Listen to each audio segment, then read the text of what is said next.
All right, I love this segment. I really do.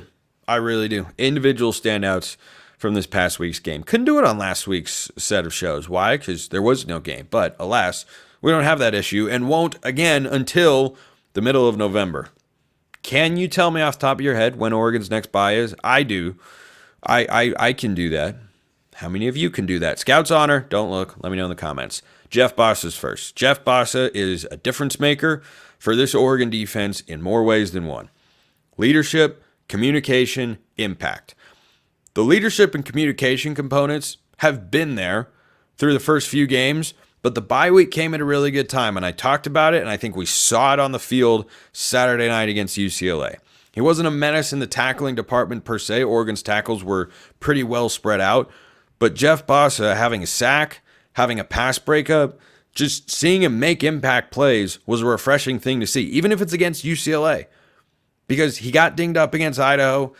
He didn't have a good game against Boise State, and he was kind of there, but on a snap count against Oregon State. This is a guy who Oregon's defense, to be at its very best, needs to be 100% healthy, and he needs to be playing good football. You have to have him there. Bryce Betcher, awesome. If Bryce Betcher's your number 2 back with how he's playing football right now, your defense is in a really, really good spot.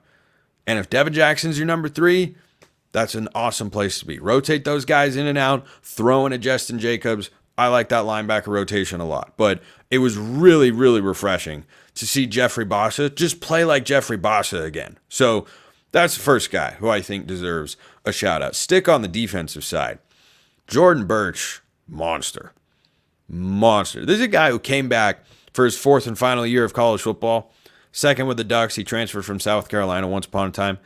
And has some positional versatility because he's so big. Like, he's kind of in that Brandon Dorlus mold in that he can play inside, he can play outside, and he does move around. He's a force to be reckoned with. And he had a drive in, I think it was the second half of the game. I might have that wrong off the top of my head, where he had a tackle for loss and then he had a sack on consecutive plays. Which should be separate stats. I'm not having that YouTube comment debate. So many people, I got a shocking amount of engagement in the YouTube comments on my comment about tackles for loss and sacks and why they need to be separate stats rather than a sack counting as a tackle for loss. Like if you tackle a running back behind the line of scrimmage for a 2-yard loss, that's a TFL but not a sack. So you have 1 TFL. If you then sack the quarterback, you get 1 sack and 1 TFL.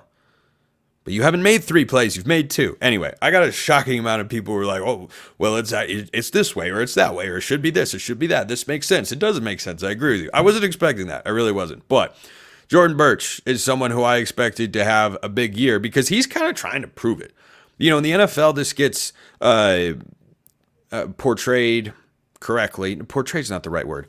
It gets relayed to the mass audiences as a contract year. Like, his contract is up and he's playing for a better contract or another really good contract. He has to have a good season. Well, Jordan Burch is playing for a contract, that being his NFL draft stock. Higher you get drafted, more money you can make, more security you have and whatnot.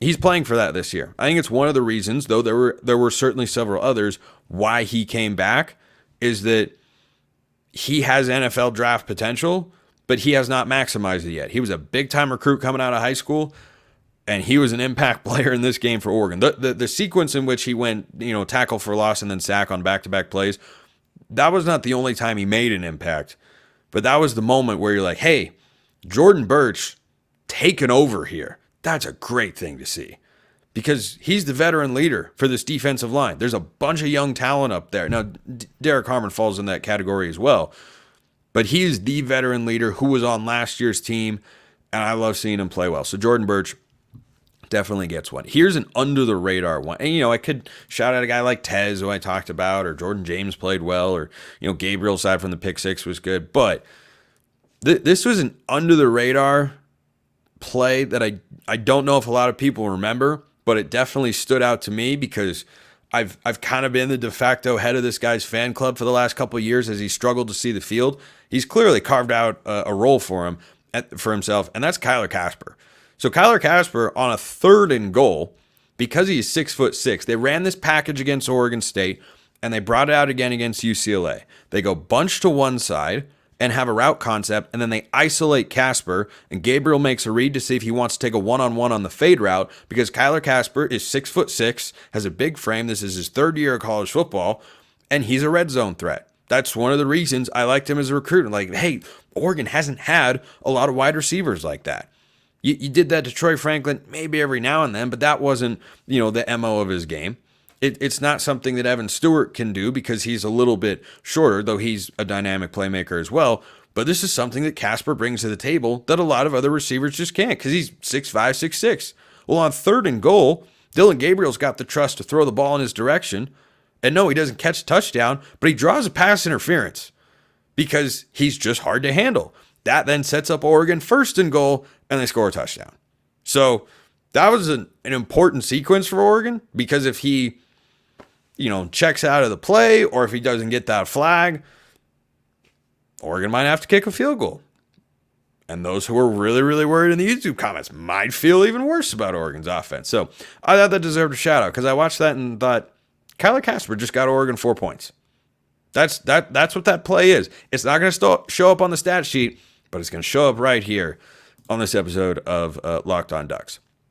Speaking of the defensive line, flipping over to the other side of the ball, Amari Washington, first tackle for loss, looked great.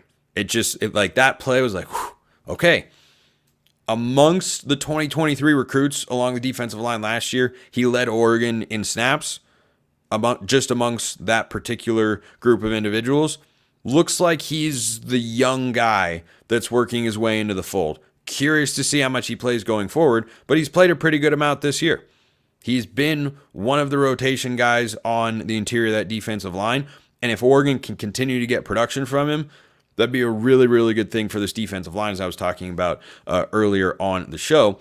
And I also want to shout out Jaden Moore. So this has been kind of a surprise move to a lot of us who talk about Oregon depth charts and such, because Jaden Moore, 2023 recruit as well, coming off the edge, looks awesome. He's in there in pass rushing situations. Looks like he's catapulted himself past Blake Purchase and has kept himself ahead of Elijah Rushing.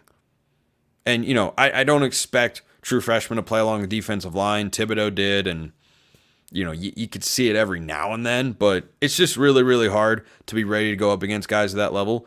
Moore's a redshirt freshman, or a sophomore. I'm pretty sure he redshirted last year. And he looks like he's just moved past Purchase, and he looks really good. He looks fast. He looks twitchy. He looks big enough to be out there. And he's made a couple of nice plays. I don't think he's had anything show up on the stat sheet yet. He might have had at least a quarterback pressure against Oregon State, if not a pass deflection. But that might have been Derek Harmon that got his hand on it. But Jaden Moore was right there next to him. So love seeing the young guys get into the fold, because you want to have depth for now. You want to have depth for the future as well.